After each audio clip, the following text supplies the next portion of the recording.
오늘 설교의 제목을 세상을 이기는 능력이다라고 정했습니다. 세상을 이기는 능력이다라는 말을 할 때에 교회가 마치 세상과 전쟁하고 대립하는 그런 뉘앙스를 갖게 합니다. 교회는 세상과 대립하고 전쟁하는 그런 관계인가?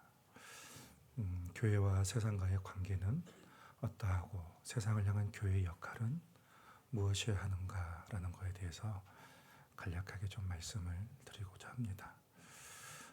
교회가 세상을 바라보는 관점은 성경에서 크게 두 가지를 말하고 있습니다. 하나는 요한복음 3장 16절에 보면 하나님이 세상을 이처럼 사랑하사, 세상을 사랑하는 관점이에요. 세상을 사랑하고 돌보고 그리고 공공의 선을 위하여서 또 교회가 공적인 사역을 감당하는데 세상과 공공의 선을 위해서 협력하고 그렇게 보는 관점이에요. 그래서 이럴 때는 성경에서 이 세상에 대해서 이웃이라는 그런 개념을 사용을 합니다.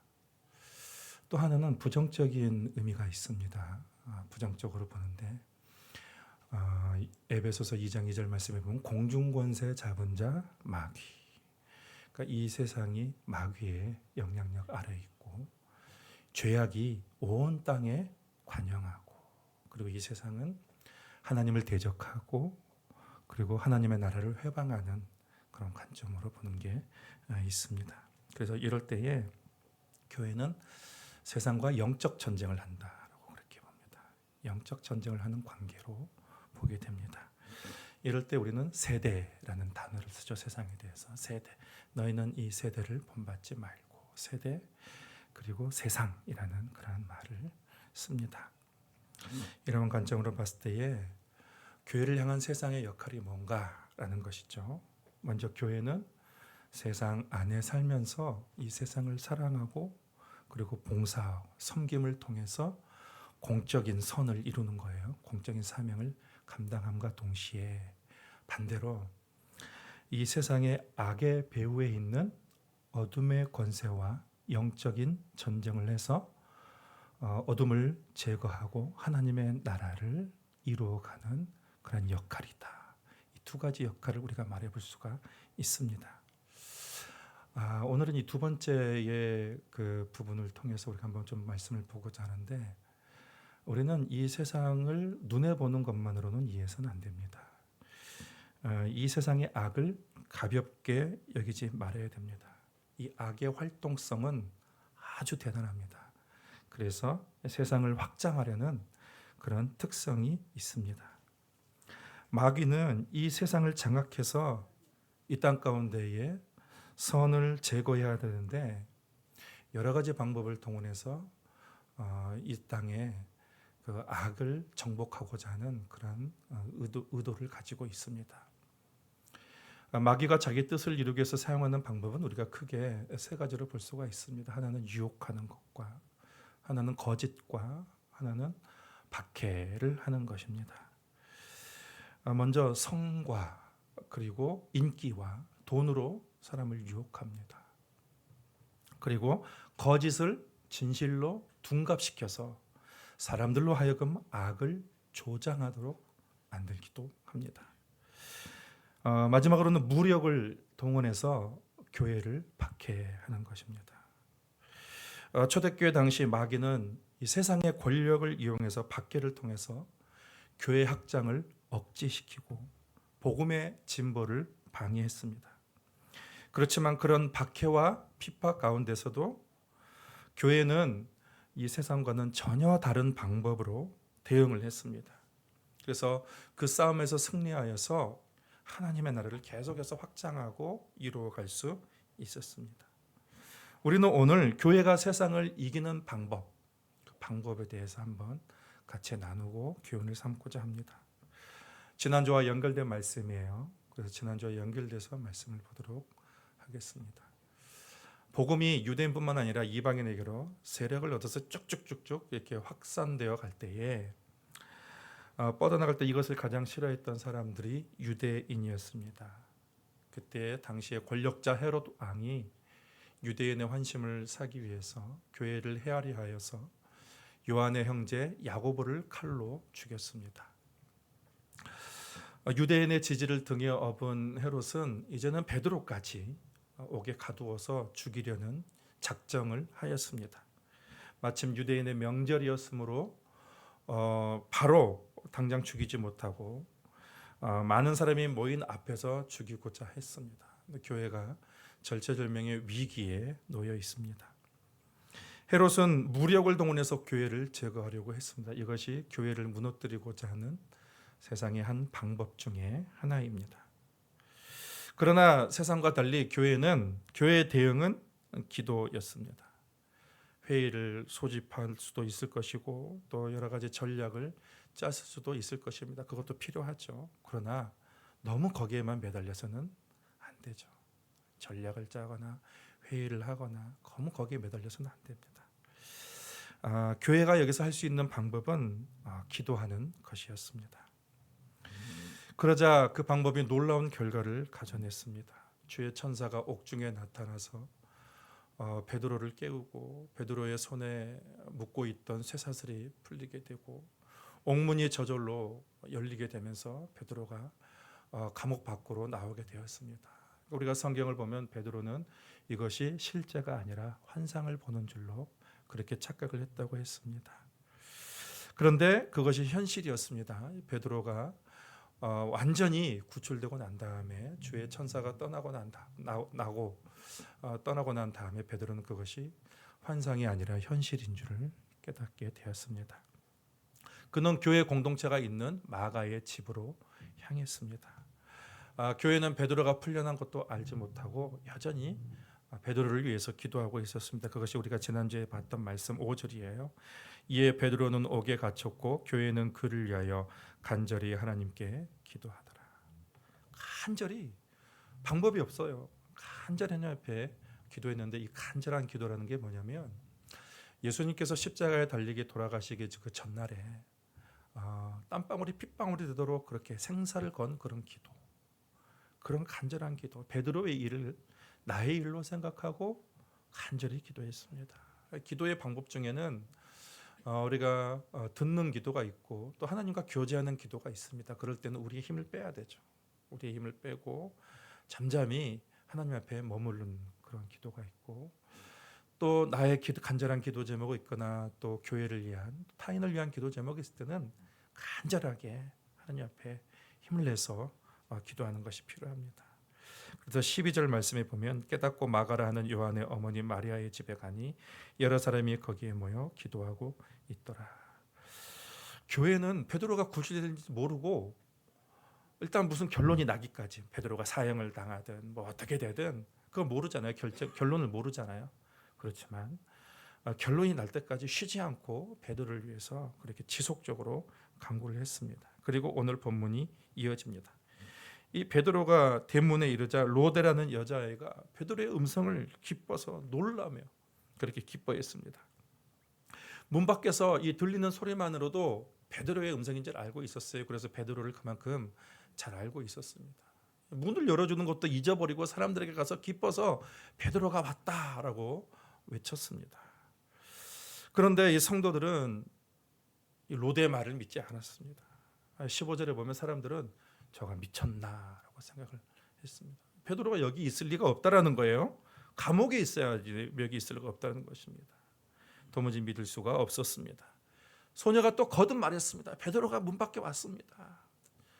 그러면 네가 잘못 본 거다. 그의 천사가 있다. 유대 사상에는 각 사람마다 그 사람과 함께하는 천사가 하나님이 보낸 천사가 있다라는 그런 사상이 있어요. 그래서 그의 천사를 네가 보았다라고 그렇게 얘기했습니다. 계속 문 두드리는 소리가 들리니까 가서 문을 열어보니까 베드로가 정말로 와 있는 것이었어요.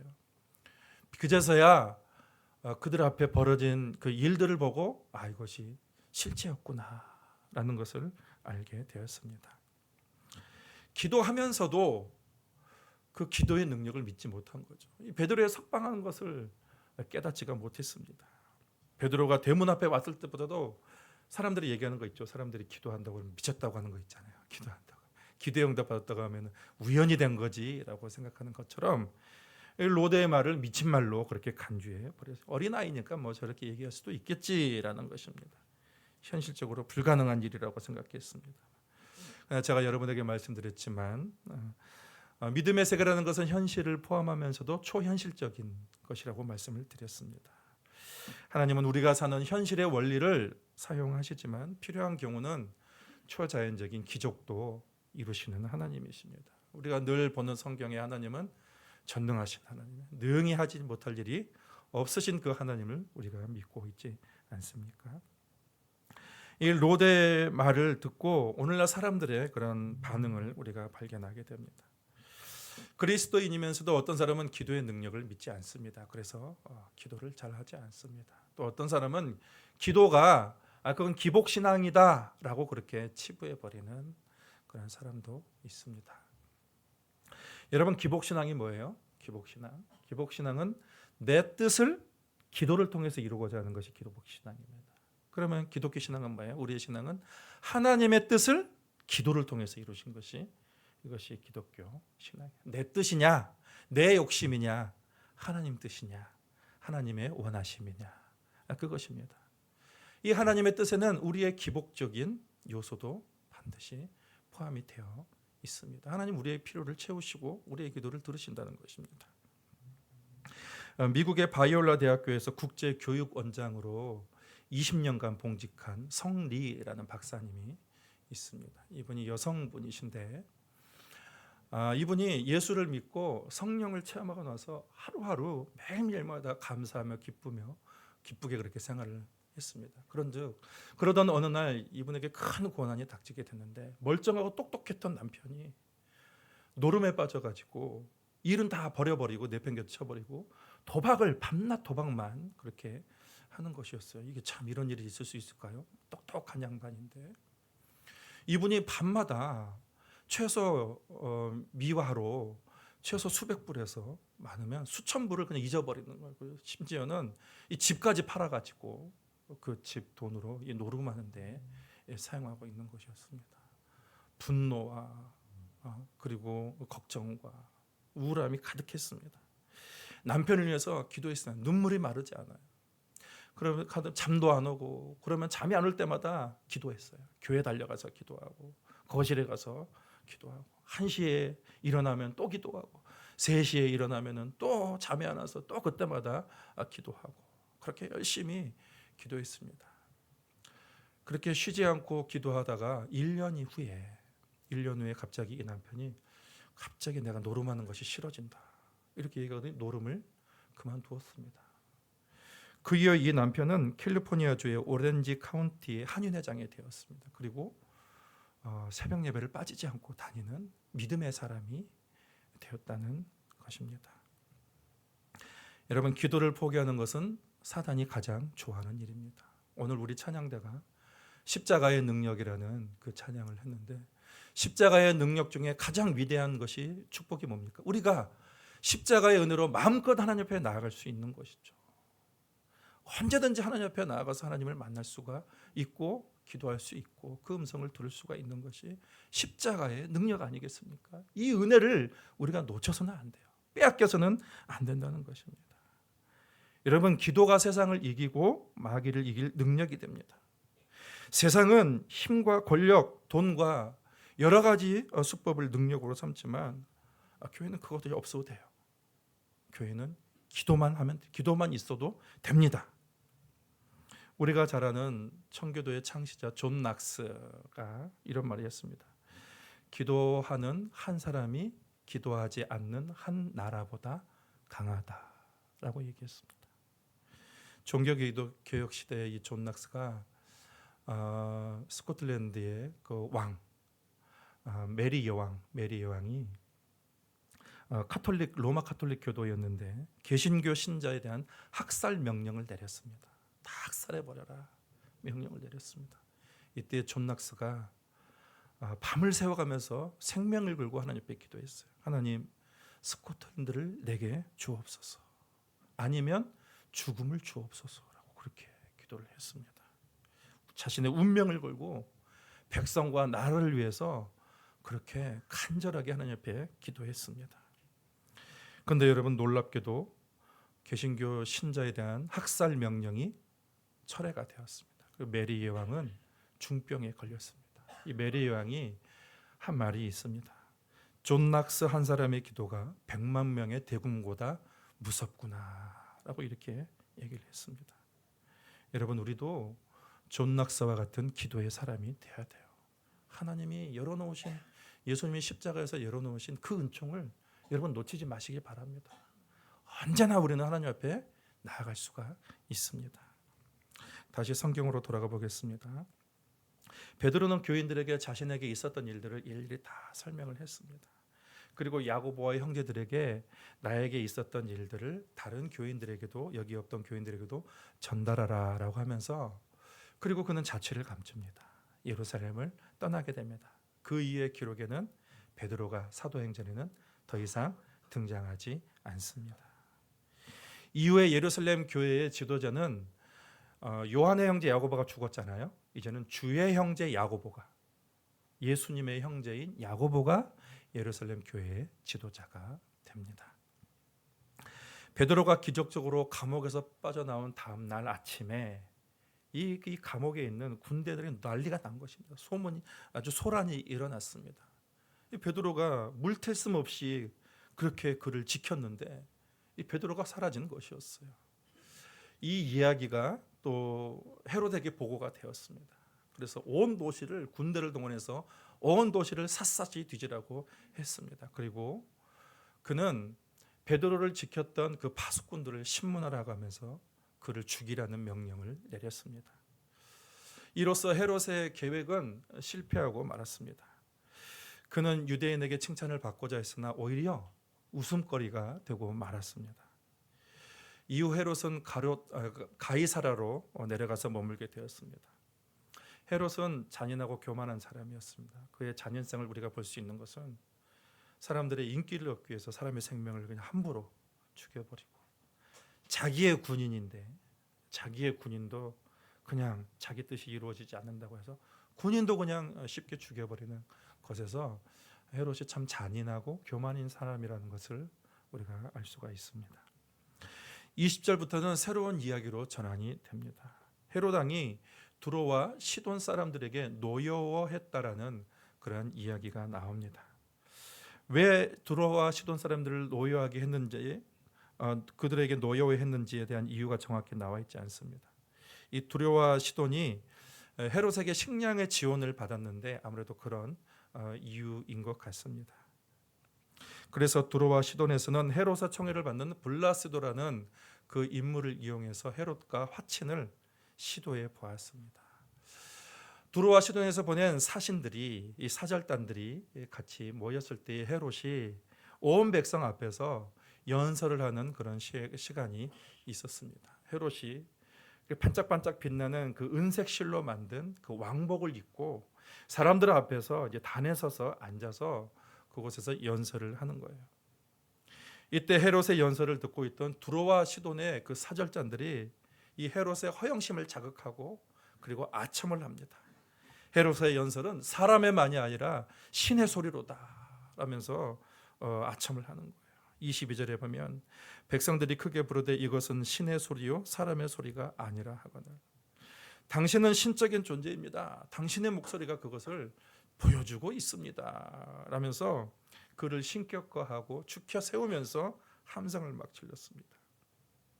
여러분, 헤롯은 이것은 백성들이 아첨하는 소리라는 것을 다 알고 있었지만 그것을 은근히 즐기는 거예요. 왜냐하면 이게 우리가 이제 정치에서도 보지만 일부 사람들이 그렇게 동원하면 다른 사람들까지도 그 영향을 받아가지고 그렇게 하지 않습니까? 그러면서 같이 선동하는 거죠. 그러면서 이 헤롯을 막 이렇게 사람들이 막 높이는 거예요. 외치면서. 근데 헤롯은 그것을 싫어하지 않고 은근히 즐기고 있습니다. 헤롯은 베드로의 탈출 사건으로 자존심의 망이 상해 있었지만 이러한 과정들을 통해서 이제 자신의 위상을 다시 회복하고 더욱더 올려가는 것이에요.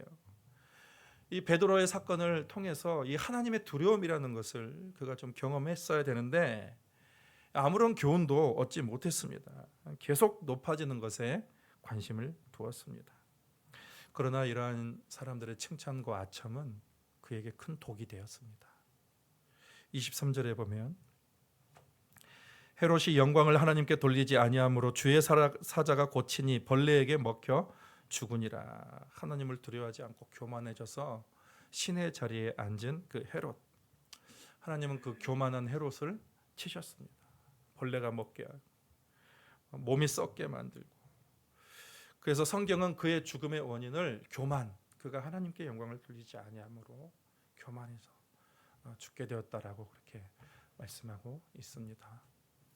요세푸스, 유대 역사 가족의 요세푸스가 있잖아요. 그 요세푸스도 헤롯이 이때에 죽었은 일을 기록하고 있어요. 역사책에 기록을 하고 있는데, 헤롯이 연설할 때에 헤롯이 그 위에 줄 위에 부엉이 한 마리가 갑자기 앉으면서, 그때 갑자기 헤롯이 배가 아파서 왕궁으로 들어가서 5일 만에 앓다가 죽었다라는 그 요세푸스의 역사 기록도 있습니다.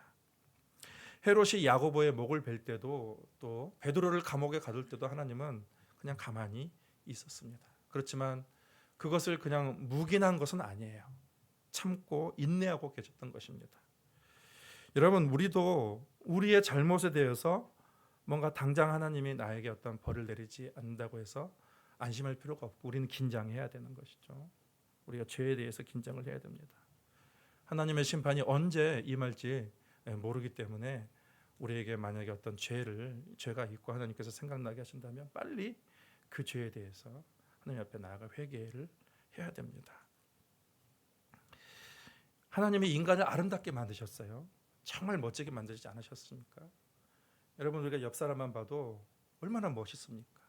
잘생기고 이쁘고, 그렇지 않으면 아주 교양 있게 생기고 멋있게 생기고, 다 그렇지 않습니까? 우리 옆에 있는 사람들. 그리고 하나님께서 사람에게 뭐라고 하냐면 이 세상의 모든 것을 다 다스리라 그렇게 말씀을 하셨어요. 그러면서 하나님께서 선악과 하나만 먹지 말라라고 하는 것은 뭐예요? 너 위에 내가 있다라는 것을 항상 인정하고 인식하고 있으라는 것입니다.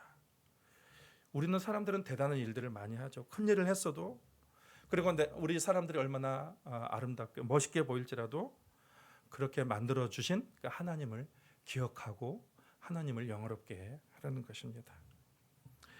여러분이 멋있고 아름답고 많은 재능과 능력을 주신 이유도 그것을 통해서 하나님을 드높이기 위해서 주신 것이라는 것입니다. 그래서 사도 바울은 그의 인생의 목적이 먹든지 마시든지 무엇을 하든지 다 하나님의 영광을 위하여서 하라.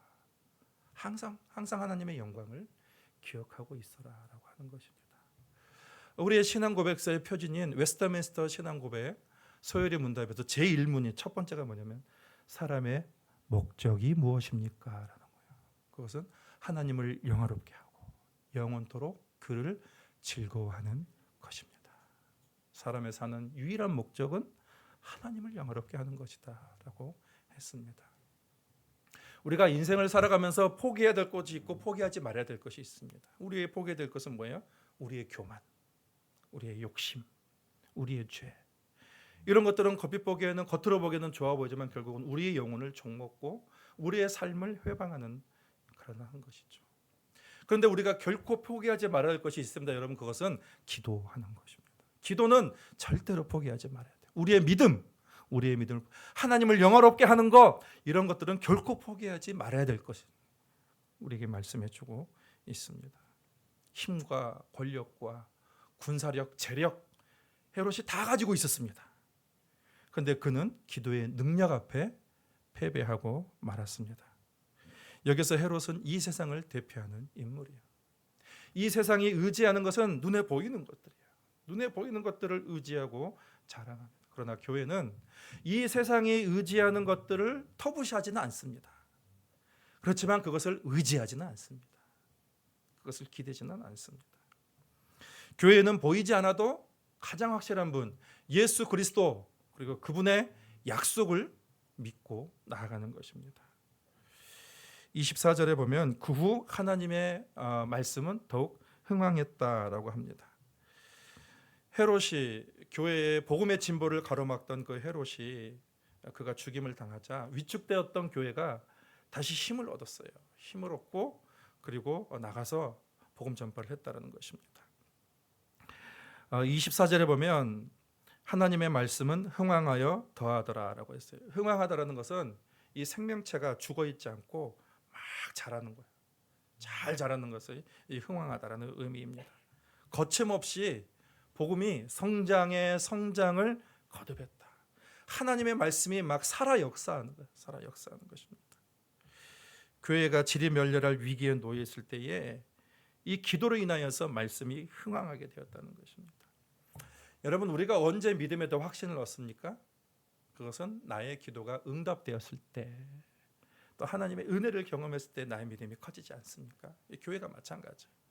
처음에는 막 야고보가 죽임을 당하고 베드로가 잡혀갔을 때에 위축되었는데, 이 베드로가 구출되는 사건을 경험하고 나서 그 기도의 능력을 알고 나서 교회는 큰 힘을 얻은 거죠. 믿음의 큰 확신을 얻고 담대하게 나가서 복음을 전하니까 말씀이 흥하게 되는 것입니다.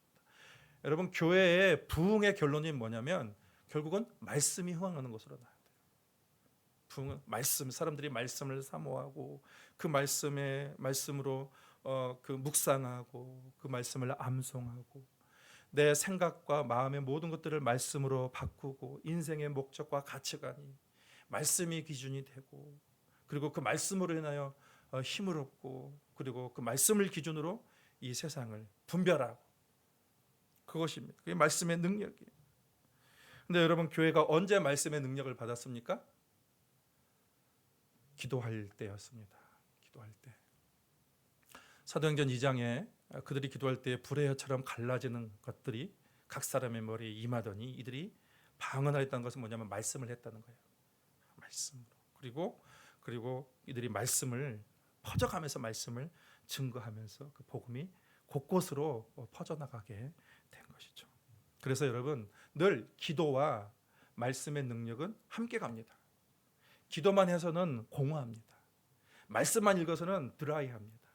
그래서 늘 기도와 말씀이 함께 갈 때 성령의 능력이 나타나는 것이죠. 역사하는 것입니다. 세상의 방법과 교회의 방법은 다릅니다. 교회가 세상의 방법을 터부시하지 않지만 그것을 의지하지는 않습니다. 그것이 필요하죠.